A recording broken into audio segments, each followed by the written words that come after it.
All right, we are live, guys. Welcome to the Power Half Hour. This is probably the best place. Every hump day, you're going to get inspired by a top performer in our local market or anywhere in North America right now. You know, this is the right place to be. So thank you for joining us. And today we have a very special guest, one of our own. This lady I met in 2012. I knew she was destined to be something great.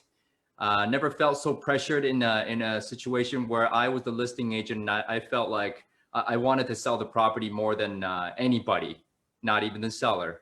So she's been a top 1% Vancouver realtors. At the highest, she was ranked number 32 out of 14,000 agents in Greater Vancouver. She is an absolute beast. I'm honored to call her my friend, colleague, and partner. Without further ado, Denise, welcome. You gotta unmute yourself.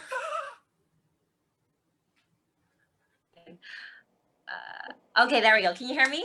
Yes, now we can. Thank you so much, John, for that honorable mention. I am just honored to be here today with all of you and, of course, be next to you and known you for so long, John. You are my good friend. Thank you. Thank you for being here and thank you for your contribution so far to our group. I want the group to, and not only the group, the Facebook community as well, to get to know you a little bit better. You have an amazing, amazing story. You know, you've been so relentless in your real estate career. And I was like, gosh, how is she so positive all the time? But tell the crowd, what was your upbringing like? Where did you come from? My mom was a single mom till I was about the age of 8, and we grew up in downtown East Side. So for those of you who are not familiar with Vancouver, that is probably right now the most, I would say, in a way, projects, or, you know, right now it's really known as Hastings and Maine. Right now, that's where all the unfortunate homeless people are right now, and people who have, you know, drug addictions and also mental illnesses, unfortunately, are all kind of congregated there. When I was growing up there, it wasn't that bad. It's just gotten much, much worse throughout the years. But, you know, when I was growing up, my mom was we were on welfare. And so, you know, this story I don't really share out to a lot of people. And John knows me because we are in the same mastermind group. And so, yeah, just, you know, growing up, it was, I remember lining up at the food bank for food, and also just, you know, lining up during Christmas for Christmas dinners at the church and everything like that. So I grew up with not much. And that was, you know, but I'm so thankful for where I have been, because it's just keep me humbled and grounded a lot. And yeah, just so, and then anyways, and then till I was at 8, my dad came into my life, my stepdad. And that's when we moved out of that area into another part of East Vancouver, which is slightly better, but still in the East Vancouver area. We have a lot of East Vancouver people on this call, so we don't want to offend nobody, but I get what you're saying. I am proud, loud and proud to be East Van girl. Yeah, well, you know, phenomenal job. I mean, coming from downtown East Side, again, and for those of you who don't know, it's a very rough place right now. I don't know how bad it was in the way back, but it wasn't good. And, you know, coming from welfare all the way to, you know, fast forward today, you are a millionaire. So now tell us about your, you know, work journey. What did you do before real estate, and how long have you been in real estate today? So October this year is going to be my 10th year in real estate. So I started in 2010, and time has really flown by. It's just been such an amazing journey. Before I got into real estate, like my goal when I graduated university was literally get into the corporate world, climb up the corporate ladder. And so that's what I did. I worked at Accenture, I worked at Johnson & Johnson. So I had some amazing, amazing opportunities. But when I was there, I worked there for a couple of years, I realized that the corporate world wasn't for me. Clocking in, out, 9 to 5, office politics. And most of all, I didn't want anyone controlling my income, because, you know, when you work in a corporate world, they're like, okay, they'll decide whether or not you get a raise. And if you get a raise, it might be 5 or 10% a year. And I felt like you had to kiss a lot of ass to get to the top. So I'm not much of an ass kisser. So you know, and at the end of the day, I was actually having lunch with one of the CEOs at LifeScan, which is a division of Johnson and Johnson. And he's like, Denise, why don't you try real estate? And at the time I was 24, and I was like, who's going to trust a 24-year-old to sell their home? So long story short, I basically entered this contest in selling newspaper advertising, and there were 20 teams, and the contest was whoever sold the most advertising at the end would win a trip to anywhere in the world. And so me and my girlfriend targeted realtors, and at 3 a.m, we had 4 appointments the next day with agents. She calls me at 3 a.m. She's like, Denise, me and my boyfriend's been arguing. I can't show up. Like, I'm so sorry. So I call up the owner of the newspaper. He's like, Denise, I believe in you. You can do this. So long story short, I ended up winning the contest by myself. And so really that in itself proved to me that I could sell. And so I pretty much got my license after that and never looked back. So here I am today. Yeah, and you've just been an absolute animal in the sales game. Going from like, what did you do in your first year in real estate? So when I got my license, I knew I wanted to join a team right away. So I was on a team for the first 3 years of my career. And so for me, that really got my feet wet really quickly. And so I was able to get a lot of experience, get a lot of support that I needed within that team for the first 3 years. And I finally went on my own on the 4th year. And that's when I really kind of did it on my own and just started from scratch there. Yeah, good for you. And you've come such a long way. You conduct business in a way I think is very unique, and you almost never get down on yourself, never get down on the situation. You always have a big smile. Tell us more about that. How do you keep so positive all the time and to produce such high results in real estate? That's a great question. And actually, someone asked me that yesterday on Instagram as well. And, one thing I think I've realized is I've always made the choice to focus on the positive. And, we always have choices in life to focus on the positive or the negative. And for me, I'm just an optimist at heart. And I think that's one of the key things that me and my friends have really been discussing this lately, is that you're either born an optimist or a pessimist. And if you're born a pessimist, unfortunately, you're going to think of what can go wrong or the negatives of things. And that's just naturally going to be wired into your brain.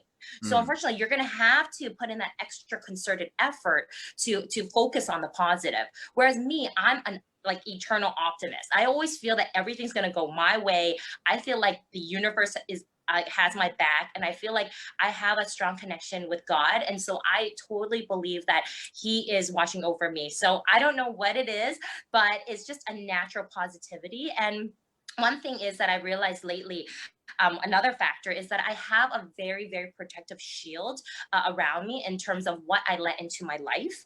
And so if there is something, whether it be a person or, a situation or anything of that nature, if it's negative or it's bringing down my energy or vibration, I eliminate it. I don't even let it into my life. And so, in the last, I would say most of my life, I've really focused on letting people that I care about into my life, that even whether it be business partners, clients, whatever it is, I just only let in people that are going to raise me to a higher level of vibration, for sure. Gotcha. So really, really protective of your surroundings. And if you feel that there's something toxic that's going on, you're just not going to pay attention to it. You're not going to let it into your life. It's positively only.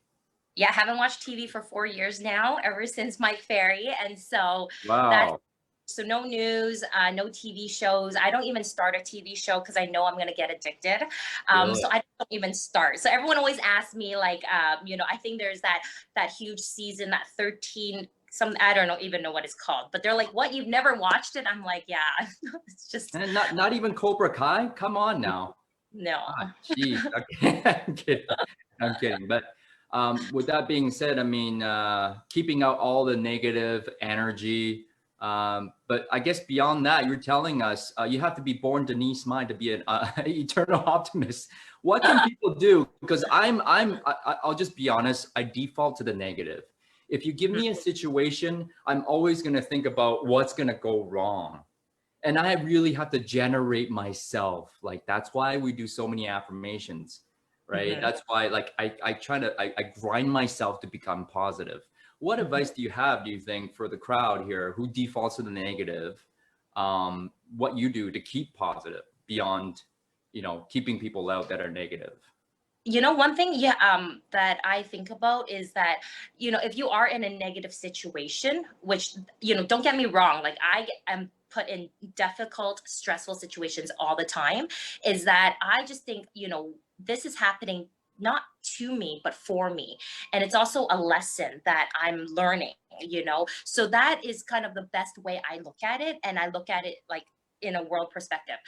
If something is happening that is not going my way or that is negative, I'm looking at how can I see it in a way where I can improve the situation or find a solution to it, Wow. So it's always just, making that conscious effort and thinking, am I defaulting to the negative, or let's shift right now and move to the positive? What can we look at this in a positive lens and kind of be conscious about that? So that's a huge thing that I would definitely say. So making the conscious effort whenever something negative or something that's not going your way, okay, is this situation right now happening to me? Like Yes. I'm the victim? Or is this situation right now happening for me? What can I learn from it? How can I win from taking this experience into my life? So that's Exactly. phenomenal. And not many people can do that. I would assert, most of the audience, everybody defaults to the negative. So guys, just be aware of your negative thoughts. I'll put this in. You cannot control your first thought that comes into your head, guys. No way. It just pops into your head from the ether, whatever. However, guys, you can control the second thought. The second thought you can absolutely control. And that's how Denise does it. And so you are generous, courageous, and you're full of attitude of gratitude is what I can see from you. The other thing that I notice about you is I want you to talk to the crowd about is your ability to make quick business decisions. It's like this. It's like one after the other. You don't even breathe. How do you do Yes. that? That's a great, when me and you joined EXP, I'm like, okay, let's go, John. To me, the way I see it is like, I see it as opportunities. Every time something comes to me, I'm like usually 98% a yes girl. And of course I do take some time to reflect, but the way I see it is looking back at my life, at all the times I've said yes and I've actually I went and did the approach the opportunity, I've gotten so much more and experienced so much more in life because I took that chance, I took that leap of faith, that I went for it.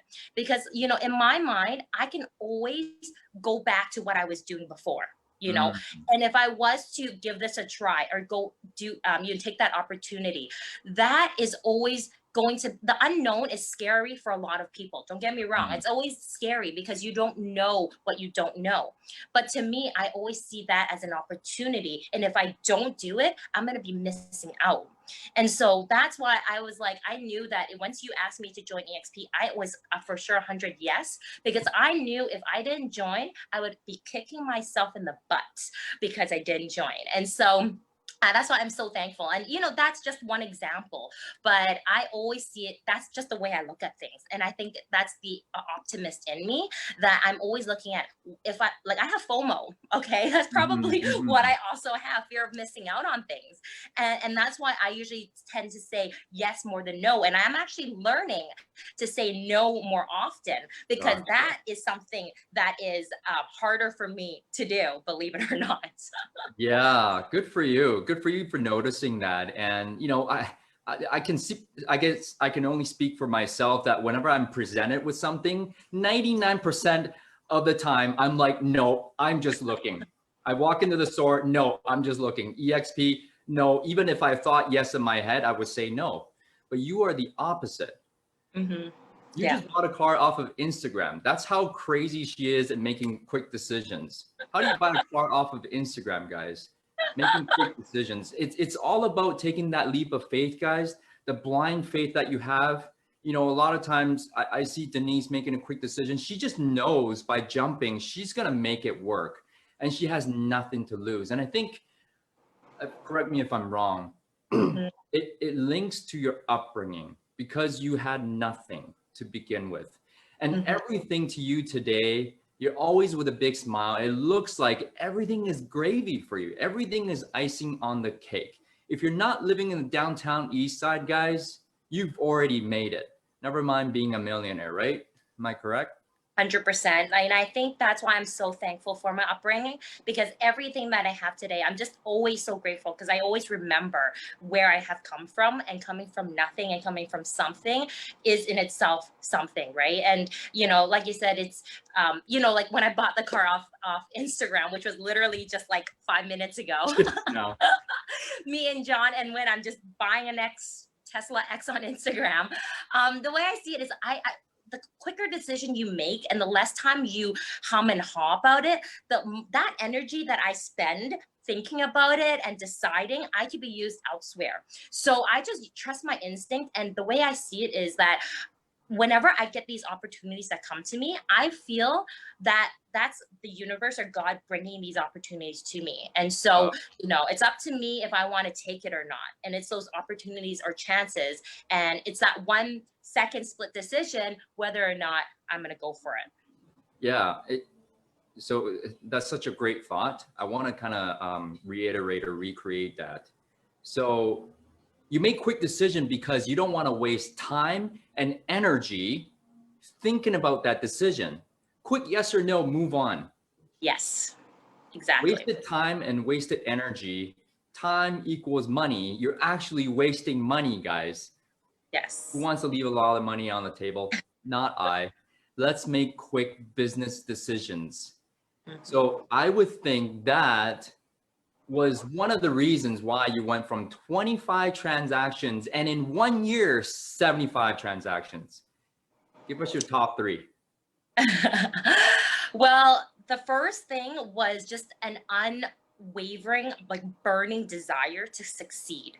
Like that is probably the number one reason. I think, and a lot of people on this call, like a lot of people talk about wanting to be successful and wanting to do, this many 50 deals or doing 100 deals. But the thing is, do you want it bad enough to, wake up at 5 or 6 a.m. to make those 25 contacts a day? Literally that year, I literally eat, breathe, slept, and thought about real estate. That was like I had this laser beam focus of like intense like work ethic, because I just like I had no other choice, but my choice was, and all I saw in my vision was to succeed that year. And that's one of the main reasons why I went from 25 to 75. And obviously, John, you and I both know, like, there's reasons that I wanted to join your mastermind group. That was partially one reason. Another reason was to prove to myself that I can do it. Another reason was, of course, to make that money and to provide for my parents for what they've done for me. So I had so many different reasons why, and all of them like accumulated to my burning desire, and that was such a huge factor for me. Fierce competitor, Denise. She always wants to win as well. I tell you guys, we did not let her into the mastermind group in 2015. That year was a year she went to 75 transactions, out earned everybody in our mastermind group. And we still didn't let her in. Okay, burning desire, number one. What's number two for us? Number two is literally seek those that is going to help you level up in life, and level up in every area of your life, whether it be business, okay, physically, mentally, emotionally. Find those that are going to like level you up, because power of proximity, and Tony Robbins talks about this all the time. We need to surround ourselves with those who are going to help level us up. And I know you've heard this before. And you know what? For me, before I have this core group of friends, my girlfriends that I call them sisters from different misters. We've been friends for 20 years, and they are girls that I grew up with them. I loved them so much, and I thought in my mind I didn't need more friends because I have such a great solid support network there. But until I realized, I'm like, I started, I also attracting similar people into my life. Like I realized one of my mindsets was growth mindset.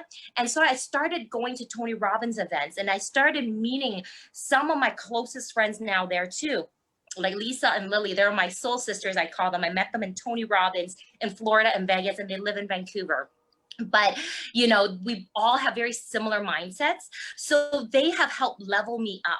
And not Mm. only that, I you know, for the mastermind group, John's group invited me in was it last year now? So I'm so grateful to be in that mastermind group because everyone in that group challenges you. You know, you want people to be challenging you and also helping you grow and calling you out on stuff. You know, like for example, Dow Chang called me out. I haven't been on the 5 a.m. club since COVID. And he was like, where have you been? And so I showed up today because I said, you know what, you're right, Dow, I haven't showed up. So these are things that, and they challenge me physically. They challenge me in my business. They challenge me mentally. And so I can say now that I have a lot of friends around me that are doing not only better than me, but they're smarter. And I'm always learning and growing from them. And I think that's so, so important, guys, if you really want to level up you yourself. Yeah, proximity is power, right? And exposure to proximity is first and foremost. So reach out to somebody in your community, guys, or another real estate agent, anybody in your industry or outside of your industry who's doing a lot better than you. You know, my mentor, when you know he earns what 10 times more than I do, right? And every time I do something, you know, he'll call me out on it. But it's unconditional love with some confrontation, and we do that for you as a mastermind group as well. So guys, who are you hanging out with? Are they leveling you up or pulling you down? If you're a person like myself, if you default to the negative and you hang out with negative people, you're done. You're done. So find people who will level you up, because proximity is power. Great, that's number 2. Number 3. Lastly, I would really, really recommend finding either a mentor, a coach, advisor, instructor, teacher, somebody who is where you want to be. Because, you know, at the end of the day, a lot of us are in real estate and, you know, we want to try it out or figure it out on our own. But the thing is, why do trial and error when you can have a roadmap that tells you this is what you need to do in order to get the results you need? So, you know, when I joined Mike Ferry Coaching, that's another reason how I elevated my business to the next level. You know, I had a real estate coach and they really helped me with my skills and what I needed to do. And, you know, it was the first 4 to 5 years. I was only at like 10 to 20 deals. And then that 5th year was really when my business really tripled and elevated. And now I've been consistent ever since. So that is a huge, huge piece of advice, I'd say, because they are just monumental and they have such wisdom that they can share with you. So finding someone who's going to lead you the way, a role model, is really key as well. That's amazing. Amazing. So number 1, burning desire. You got to want to win, and you got to find something that you're passionate about and that you want to win at. The burning desire. Never stop burning. Number 2 is to hang out with people who will level you up. Your peers. Who are your peers? And on top of that, number 3 is a little bit different. It's like someone who's willing to coach you, either paid or not paid, someone who's willing to mentor you, coach you. And that's why the EXP structure works so well, because right now Denise is mentoring how many people on your team right now? About 7. Seven people directly. She's taking students. So if anyone wants to join Denise, feel free. So that's amazing. And you know, you're in great shape, by the way. I saw your 5 a.m. Photos. You are like the best version of yourself right now that I've ever seen of Denise Mai. And just congratulations on all your success so far. Tell us about the next 5 to 10 years for Denise Mai. Well, I'm planning, my goal right now is to be financially free in 2 years and be retired by 40, if not earlier.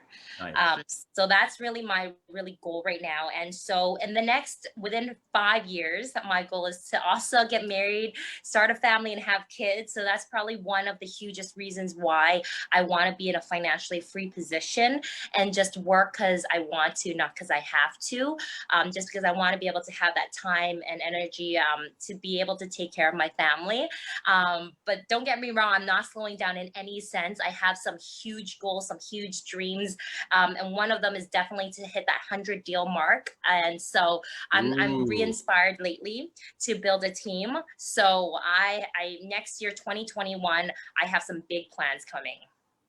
Oh man, music to my ears. I love it when you want to crush your goals and you just go get it. It's such an amazing thing to watch.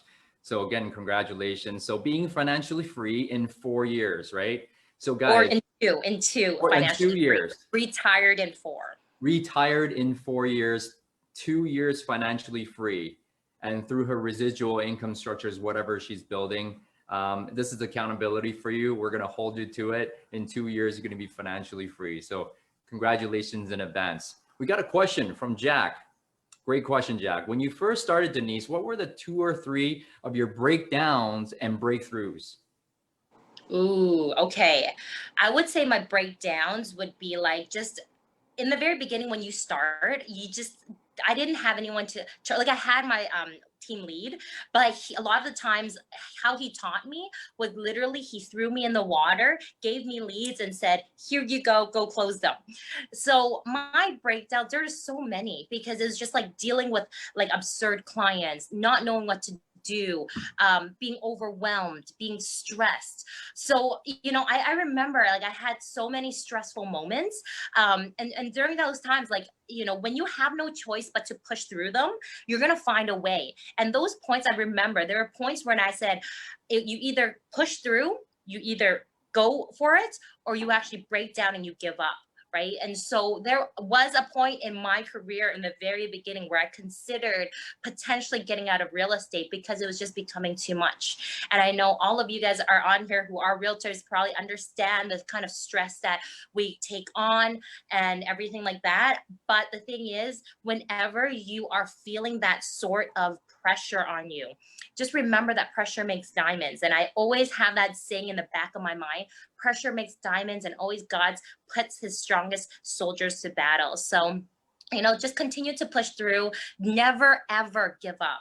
That's the one thing that's that competitive nature in me. I'm a Capricorn, so I am so competitive in everything that I do. Yeah, so just don't give up. I would definitely say, yeah. Wow. Are you guys inspired? Put up your hands so I can see. Man, I am just amazingly inspired. And Capricorn is in fact the best sign of all 12 signs, guys. Yes, But you because were John just is a Capricorn too, January 6th. yes, man. You were on top of never giving up. You're just stubborn for positivity. I would just call you stubborn for positivity. Yeah. Really. 100%.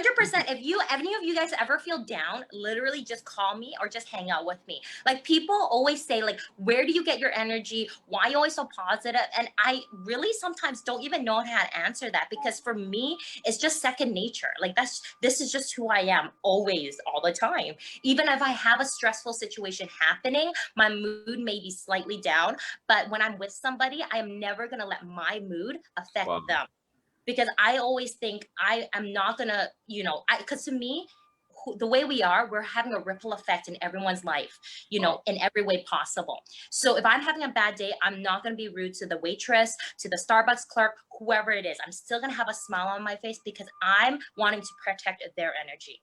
So that's what I think it is. Amazing. I don't know how many people are going to call you this afternoon. I certainly will, and we will have a call after this. I mean, you're just an amazing mentor to all the people that follow you, an amazing inspiration to everybody on this call, to the Facebook community.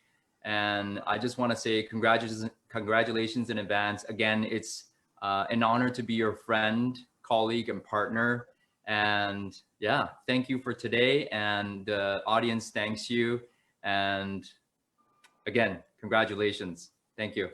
Thank you, John, for having me here. Thank you to all of you guys who've shown up. I'm so glad to have you guys on.